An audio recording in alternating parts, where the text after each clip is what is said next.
Hi, this is Dawn Alicia, Gemini Who Rocks. I am a Gemini that rocks.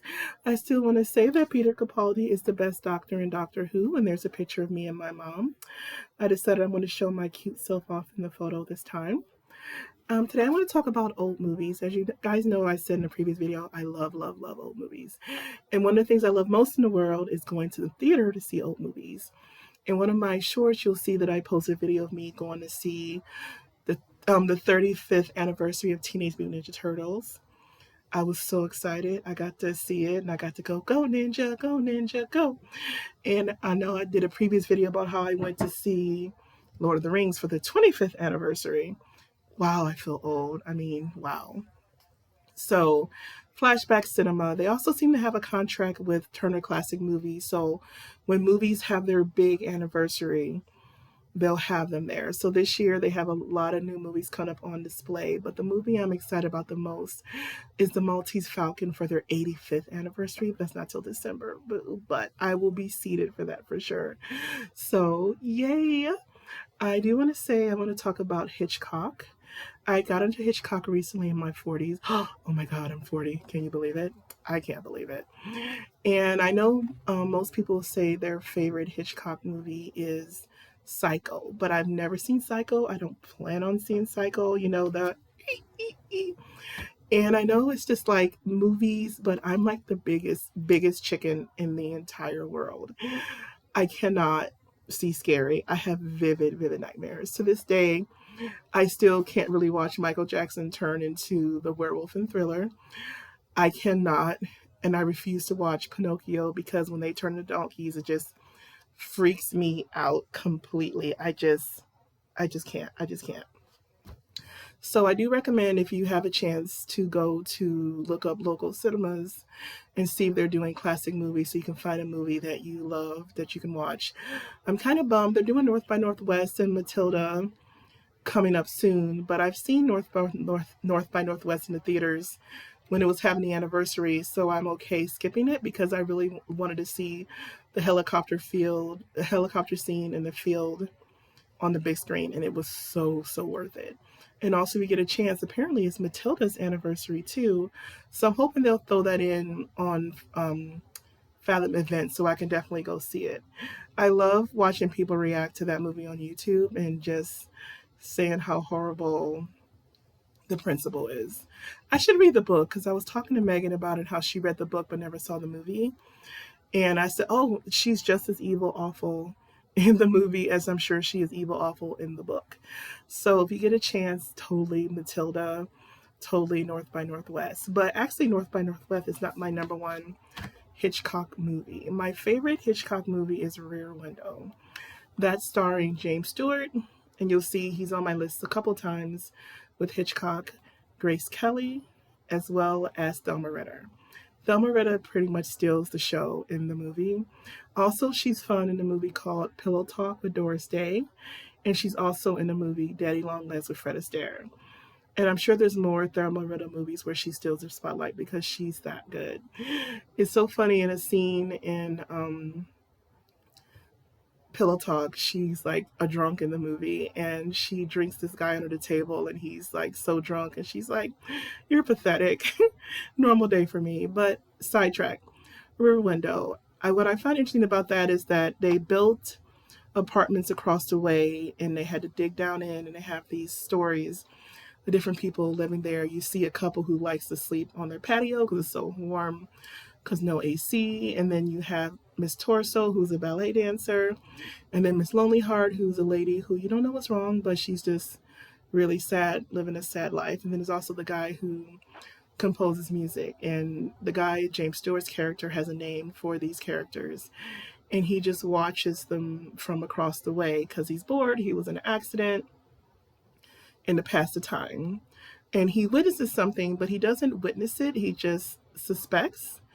And so at first, Thelma Ritter's character, his nurse, believes him, but his girlfriend, Grace Kelly, does not. And so during the process, she sees something and she believes it too. And so it's a really fun tale of, did he really see that? Did it really happen? Is it all in his head? So if you like movies with suspense, this is a good movie to watch. And I was trying to convince my friend Kim to watch some Hitchcock, but she says, I don't watch those kind of movies. I have no idea what that means. Suspense, a good movie. Why would you not want to watch that? My second Hitchcock movie that I love is North by Northwest with Cary Grant, Avery Sent. Also, shout out to James Madsen and Martin Landau. That movie is a case of mistaken identity, and I had to watch it twice because I couldn't figure out where the mistaken identity came.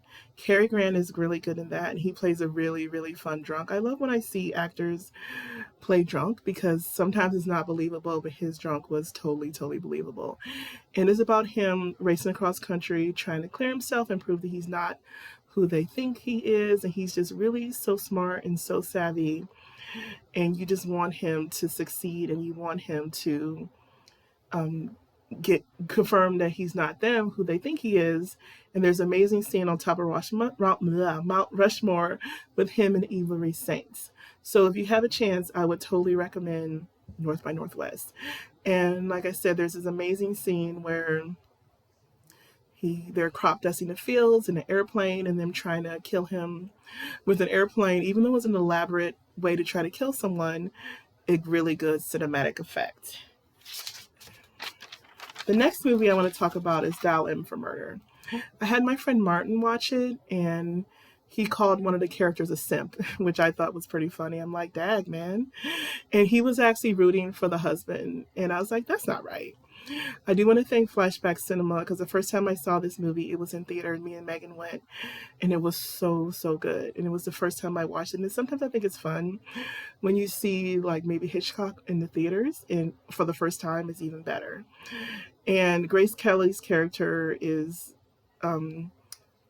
accused of murdering someone, but she was set up. And you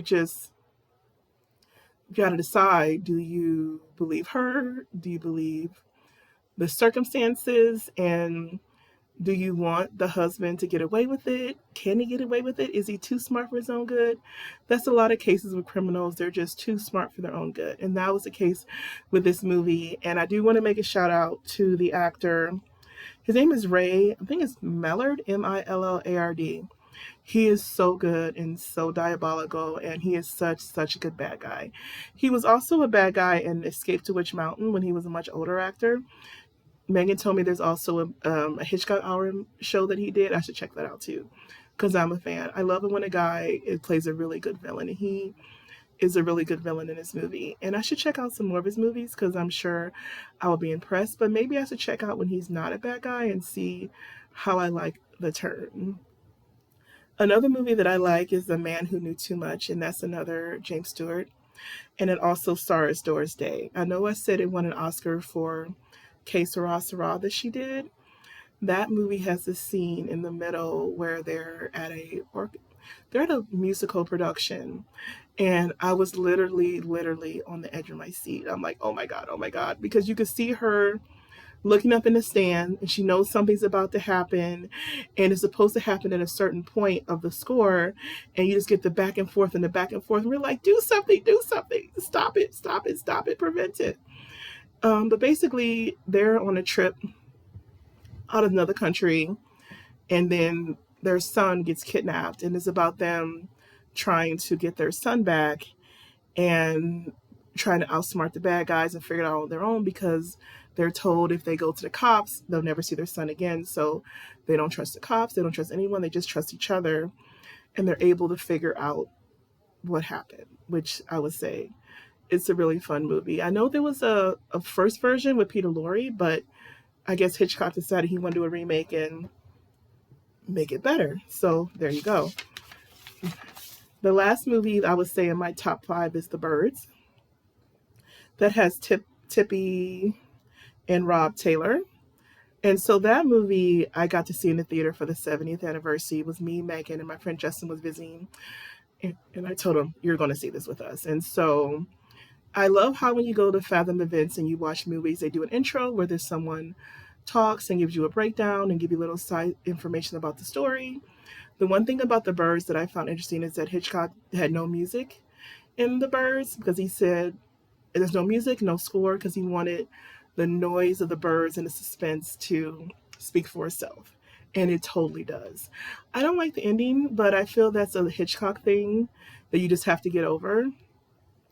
But the funny thing about that is when me, Justin, and Megan were sitting there watching it, there was a particular scene where the actress was sitting on a bench and these birds just started flying behind her.